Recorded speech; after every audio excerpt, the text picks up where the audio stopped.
All right, today we're going to look at topic 2, which is types of exponential models or modeling exponential growth. It's like real world problems that have to do with exponential growth and decay. So there's two equations, one for growth and one for decay. They're essentially the same thing. It's just when a function is growing, you add the rate to 1 to create the growth factor. When it is decaying or decreasing, you subtract the rate from 1 to create the decay factor. All right, factor is a little bit different from the rate because the factor includes 1 in the to make up for the actual, or to include the initial value, which is A. A is the initial value or the initial amount. R is the rate of change. It's usually given as a percent, but it needs to be converted into a decimal to be usable in the equation or the function. And then T is the time that passes, or the number of time periods that pass. So an example, Sam owns a $2,000 computer. The value depreciates at a rate of 11.2% per year. What is the value after 5 years? Round to the nearest penny. So the first thing we want to do is decide if this is growth or decay, and we see that this is depreciating, so this is of course decay. So we'll be using the decay function, which is a times 1 minus the rate to the t power. All right, so now we want to find the rate.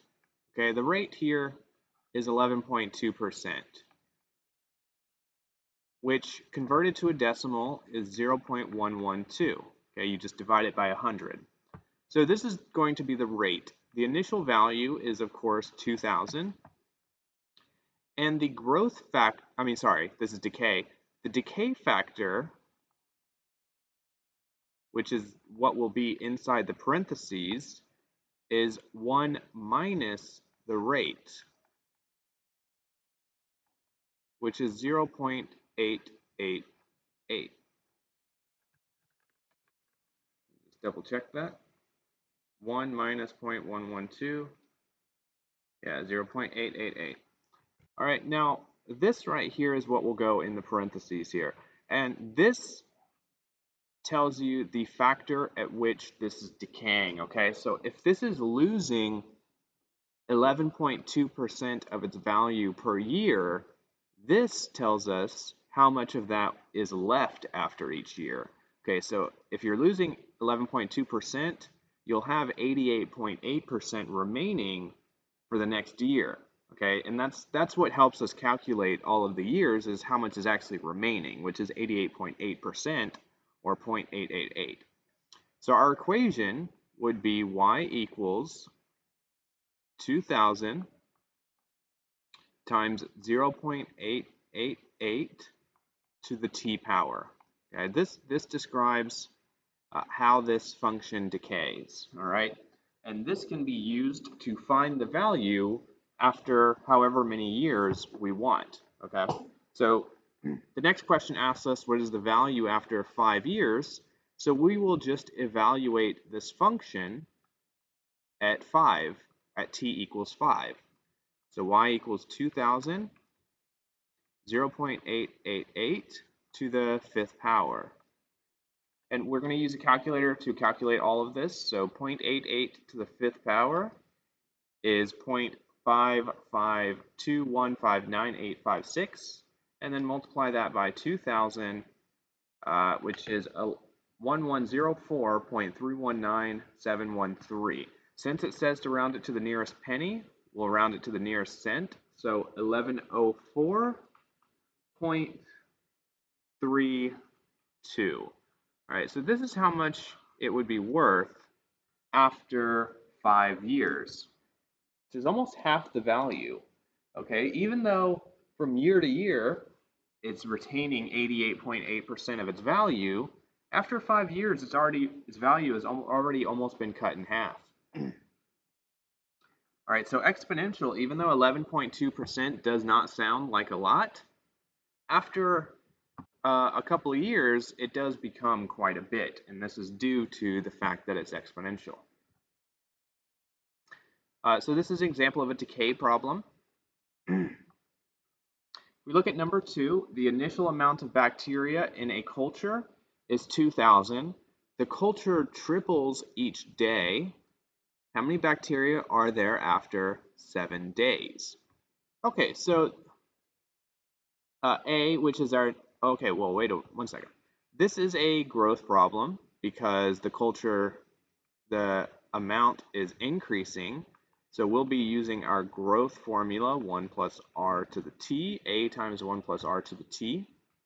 Our initial value is, 2,000. Our rates, all right, so this is a little bit more complicated because it says the culture triples each time. Okay, so each time we'll be multiplying by 3. Okay, because after 1 year, there should be 6,000. And after 2 years, there should be 18,000. So you're multiplying by 3 each time. So this, our growth factor, which is 1 plus the rate, is going to be 3. Okay, that's because it's tripling each time.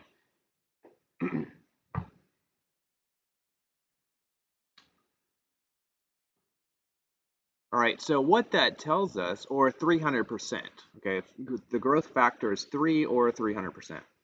Okay, so after each day, there'll be 300% of the previous day, okay, which means that the rate is actually 2, because 1 plus the, 1 plus the rate should be equal to 3, so the rate is actually 2, or 200%. So what that means is that it's going to have 200% more than it had the previous day. Or sorry, it's increasing by 200%. Okay, so and that means that it's including the original 100% of itself and then 200% on top of that. All right, so the rate here is actually 2 or 200%, and the growth factor is 3. But regardless, our equation, y equals 2,000 times 3 to the t, okay, because it's tripling, okay? It's being multiplied by 3 each time, it's tripling. So this would be our function, and this allows us to figure out how much is left after a certain number of days. So if we want to determine how much there are after 7 days, we'll simply plug in 7. Sorry, I don't know why I did that.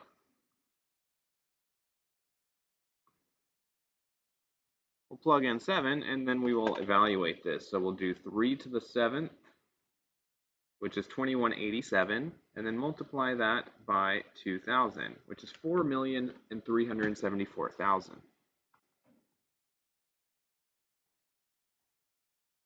Okay, so it's gotten pretty big. After only a week, it is now up to 4 million, starting at 2,000. Okay, so growing pretty quickly.